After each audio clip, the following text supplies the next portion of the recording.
Hello everyone. तो कैसे हैं आप सब? आई होप बहुत अच्छे होंगे और अच्छे से बोर्ड एग्जाम की तैयारी कर रहे होंगे। तो आज का ये वीडियो बहुत ही महत्वपूर्ण होने वाला है क्लास 12 इंग्लिश वालों के लिए। ठीक है, क्लास 12 इंग्लिश वालों के लिए जिसको भी इंग्लिश में सेंट्रल आइडिया को लेकर प्रॉब्लम है, वो बस मात्र 3 दिन हमारे साथ जुड़ जाइए और सेंट्रल आइडिया का प्रॉब्लम जड़ से खत्म कर देंगे। ठीक है, और आप सभी को पता है कि ये जो है ये 4 नंबर में आता है। एग्जाम में हमारे कितने नंबर में आता है?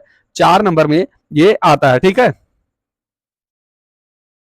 तो हम अपना पेन जो भी कुछ है वो मतलब सेट कर सकते हैं। सेट कर लें 1 मिनट के लिए बस, और अब क्लास को शुरू करते हैं। तो यहाँ पर आपने थंबनेल में जो देखा कि यूपी बोर्ड, ठीक है, यूपी बोर्ड क्लास 12 का जो सेंट्रल आइडिया को लेकर प्रॉब्लम थी वो अब सॉल्व होने वाली है। ठीक है, जो कुछ नहीं जानते हैं वो भी इस वीडियो में रुक सकते हैं, क्योंकि हमने खुद इसे बहुत ही आसान शब्दों में तैयार किया। ठीक है, ताकि हमें भी समझ में आए और आपको भी। ठीक है, तो ये पार्ट 1 है, बाकी देखते हैं आगे क्या है। ठीक है, तो सेंट्रल आइडिया सबसे पहले जो हमारी टॉपिक है वो है सेंट्रल आइडिया। ठीक है, 1 मिनट इससे, सॉरी, चलो कोई बात नहीं। ठीक है, हम इसको कर लेते हैं नीचे से अंडरलाइन। ठीक है, तो सेंट्रल आइडिया, तो इसमें हमें सबसे पहले ध्यान रखना है कि हमारी जो क्लास में कितने, सॉरी, हमारे बुक में जो पोएम है वो कितनी चैप्टर है। पोएम के है मात्र और मात्र 4 चैप्टर। ठीक है, कितने हैं? 4 चैप्टर है। ठीक है, तो चारों को हमें अच्छे से तैयार करना होगा। क्या? इसकी सेंट्रल आइडिया को। ठीक है, अब क्लास शुरू करते हैं। ठीक है, तो पहली जो हमारी पोएम है, at my mother eight 66। My mother eight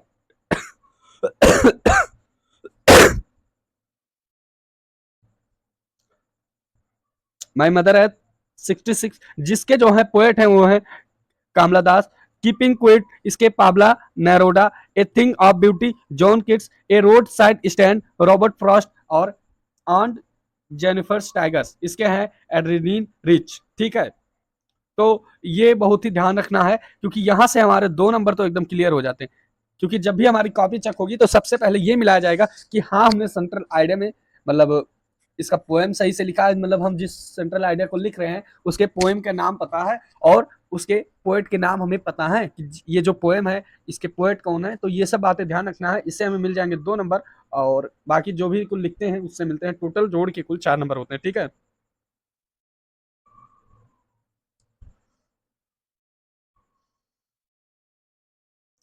तो ये होगा, इसका आप स्क्रीनशॉट कर लीजिएगा।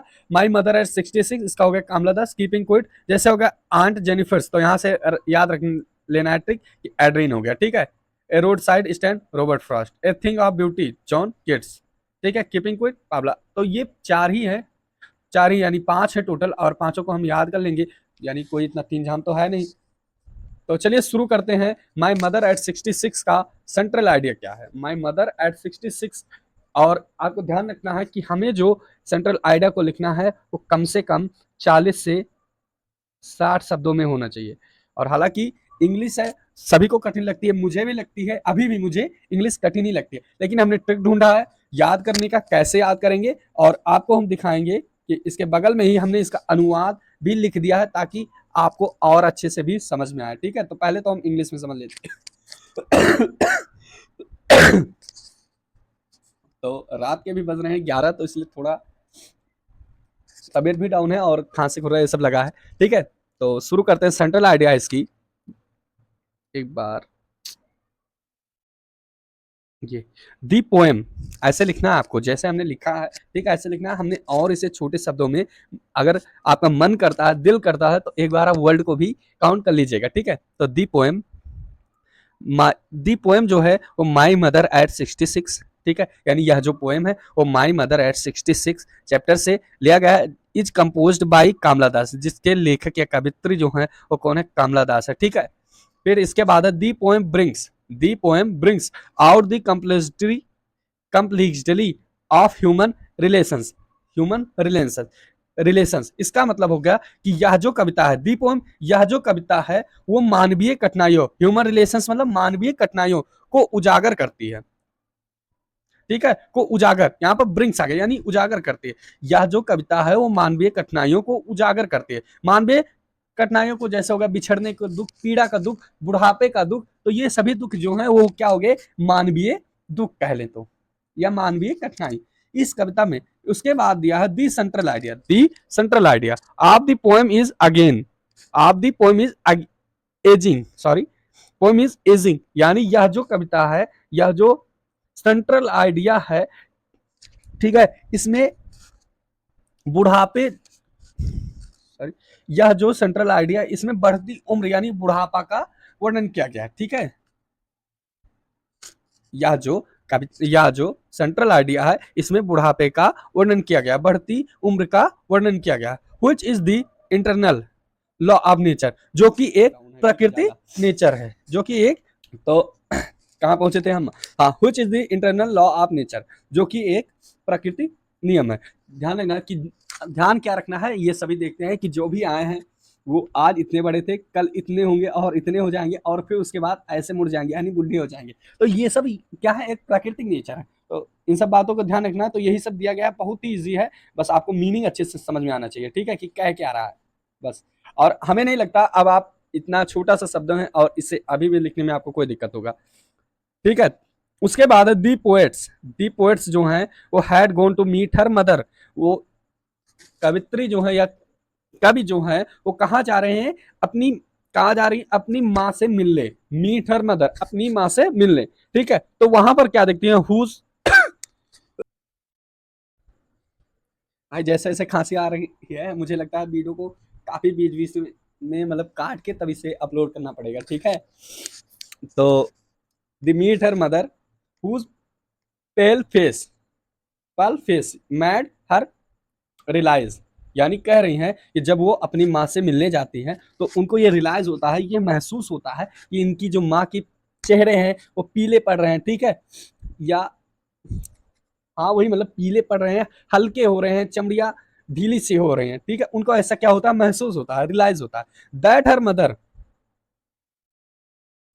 उसके बाद है that her mother is getting old, the poets becomes really upset, इनकी माता जी अब लगातार बूढ़ी हो रही हैं, ऐसा इनको महसूस होता है। Getting old, the poets, mother is getting, यानी मदर अब बूढ़ी हो रही है। ठीक है, और इससे कवित्री को क्या होता है, बहुत ही दुख होता है, वो बहुत ही दुखी हो जाती, अपसेट हो जाती है। ठीक है, तो है ना बहुत ही आसान शब्दों वाला सेंट्रल आइडिया। तो आई होप कोई भूलेंगे नहीं, और अगर भूलते हैं तो एक बार ट्रांसलेशन सभी को आता होगा, इतना याद कर लेना है बस, ज्यादा कुछ है ही नहीं इसमें। कि यह कविता जो है मानवीय घटनाओं का उजागर करती है। इस कविता के आइडिया सेंट्रल आइडिया बढ़ती उम्र, बुढ़ापा जो कि प्रकृति के नियम का पालन करती हैं। कवित्री अपने माता जी से मिलने गई हुई होती हैं, जिनको यह प्रतीत होता है कि उनकी जो माता जी हैं अब लगातार बूढ़ी हो रही है, और इससे कवित्री बहुत ही दुखी होती है। और इससे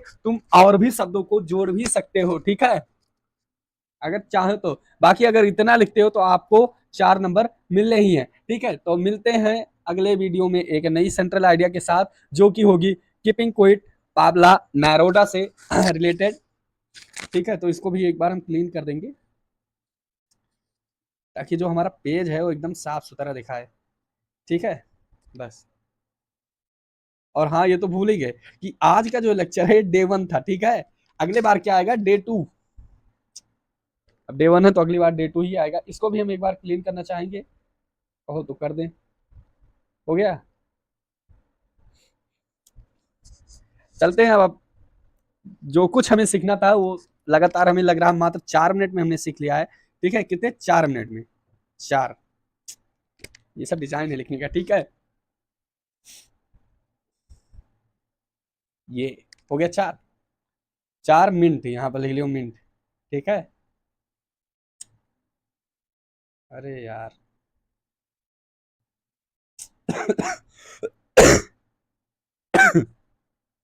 तो ये हो गया सेंट्रल आइडिया, आपको समझ में आ गई होगी कि बहुत ही सिंपल है। इसमें दिया गया है दी पोएम मदर इज 60, मतलब उसकी माँ है, ओ सॉरी, ये जो पोएम है वो माई मदर इज 66 से लिया गया है। इसके जो कंपोज है वो कमला दास है। दी poem brings out the complexity of human relation. यह जो सेंट्रल आइडिया है वो क्या दिया गया है, मानवीय कठिनाइयों को उजागर करता है, जिसमें बिछड़ने ये सब दुख होते हैं, बुढ़ापे का दुख। ठीक है, इस कविता का सेंट्रल आइडिया जो है वो बढ़ती उम्र या बुढ़ापे के प्रकृति का नियम है।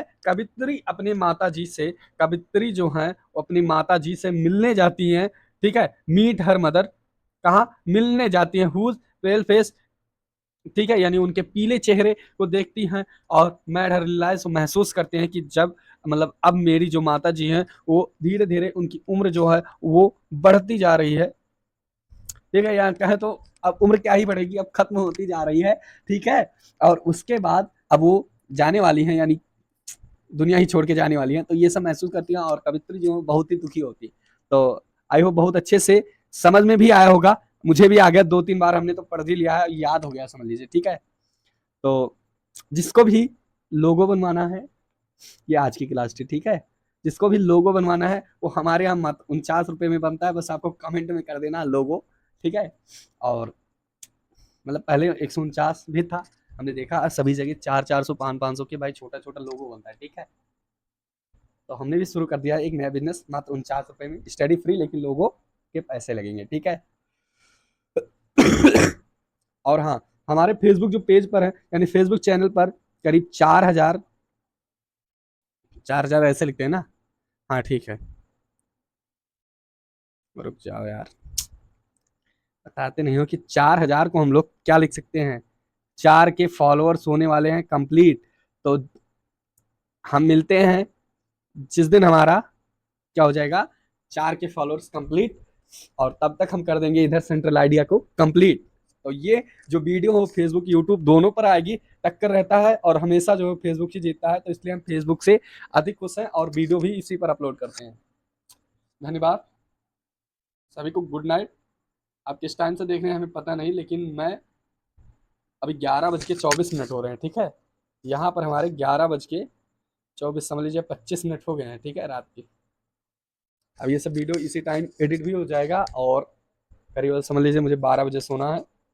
गुड नाइट, गुड नाइट यानी जियान। ये फोटो पसंद आए भाई तो वीडियो लाइक कर दीजिएगा, और थंबनेल भी बहुत अच्छा है, ऐसे थंबनेल आपको मात्र हमारे चैनल पर 49 रुपये में मिलते हैं। ठीक है, आप कहेंगे तो 29 में हो जाएगा, अगर आप हमारे चैनल को सब्सक्राइब किए हैं तो। हो गया सेंट्रल आइडिया कंप्लीट, और ये बहुत ही फनी वीडियो लगा मुझे भी बनाते टाइम भी। ठीक है, आज मैं थोड़ा खुश हूँ। Bye bye.